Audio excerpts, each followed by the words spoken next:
অনেকেই ইমো অ্যাপটাকে বাদ দিয়ে দেন ভয়েস ক্লাব নামক একটি খারাপ সাইট থাকার কারণে।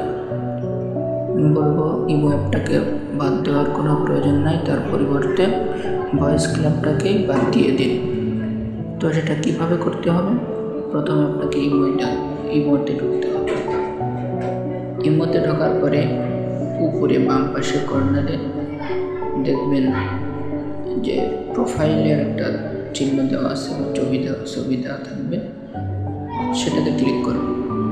এখানে ক্লিক করার পর দেখবেন এখানে সেটিংস আসে, সেটিংস নামে একটা অপশন আছে, সেটিংসে চলে যাবেন।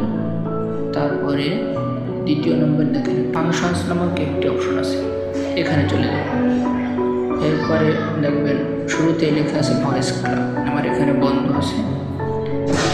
আমাদের এটা যাদের চালু আছে তারা এখানে শুধু একটা ট্যাপ করে দিলে বন্ধ হয়ে যাবে।